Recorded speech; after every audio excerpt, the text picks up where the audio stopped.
The turn-based strategy genre has been synonymous with the PC platform for decades. Ever since the original Civilization was released in 1991, strategy games have grown ever more complex, and some franchises have become less forgiving to new players. But what happens when you want to slim down the experience for a traditional game console? Two main issues hold back strategy games on console: the challenge of converting mouse and keyboard controls to a gamepad, and the often massive skill ceiling that is rarely obtained in a more casual market. There have been many attempts to crack the console strategy genre to varying degrees of quality, beginning with the Sega Saturn and PlayStation 1 in the 90s. The most notable efforts in the last decade have been ports of Command & Conquer Red Alert 3 in 2008, and the well-received Halo Wars by Ensemble Studios in 2009, which is still going strong today. However, in July 2008, a little game called Sid Meier's Civilization Revolution was released by Fireaxis Games. The wildly popular franchise hadn't ventured outside of the PC scene since the original game, and Civ Rev, as it came to be known, achieved some very high scores from reviewers at the time. If you compare it to its mainline siblings, it doesn't have much to write home about, but if you're willing to give it a go, you'll find a surprisingly addictive and incredibly enjoyable round of turn-based gameplay. From the moment you boot it up, Civ Rev is far simpler and slimmed down than its contemporaries. Any hardcore fans of the franchise on PC may cry foul at its basic menus and cartoonish art style, but if you're willing to discount the game's positioning as a spin-off, it quickly reveals its brilliant fun factor. You start by picking from 16 different civilizations who all boast great replayability thanks to their 4 unique bonuses across each historical era. From here, it's all about the 4 methods of victory: domination, technology, economy, and culture. Where Civ Rev really stands out is with its overall feel. It's less of a title you become absorbed in and more of a game you can pop in for a quick round or two. It offers the same engrossing gameplay loop that makes the franchise so engaging, while simplifying it just enough for a console audience. There's still plenty of detail to be found here, from the numerous leaders, historical wonders, and great individuals who can deliver special benefits when earned.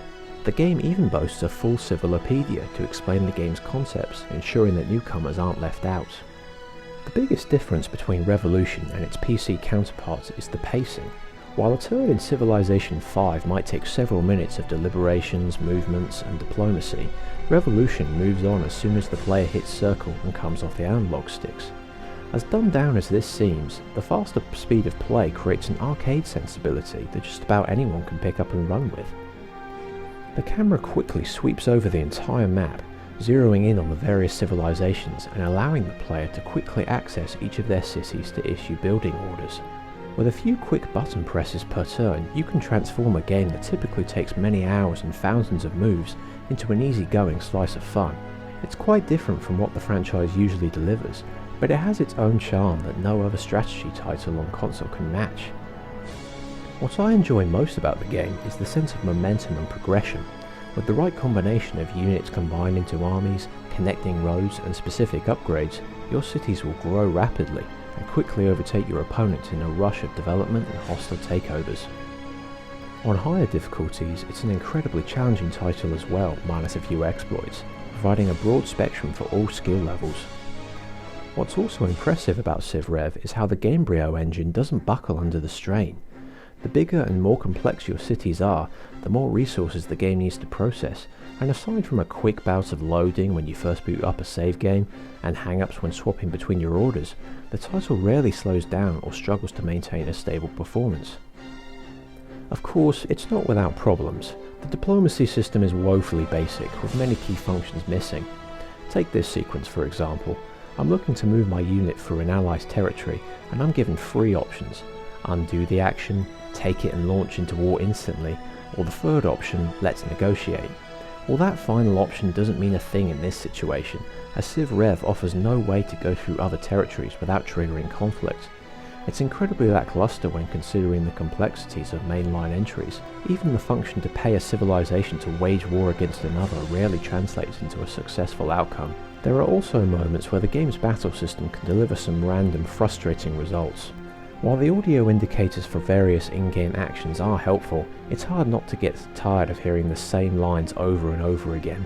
Civilization Revolution had one sequel, which ended up being exclusive to mobile platforms. As addicting as the original was, it only managed to sell about 147,000 units in the US on the Xbox 360. To this day, Civ Rev is a very rare title. After playing the demo far too many times back in 2008, I ended up importing my PS3 copy from the US, which luckily works region-free on Sony's third console.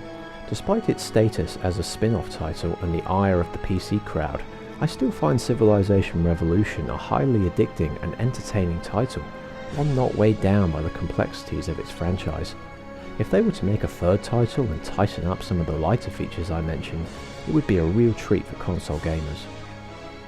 Thanks for watching. Despite the high praise for Civ Rev and Halo Wars, the console strategy scene remains rather barren to this day. Would you want to see more efforts into the genre? Let me know in the comments below. You can follow my channel and blog at the links in the description.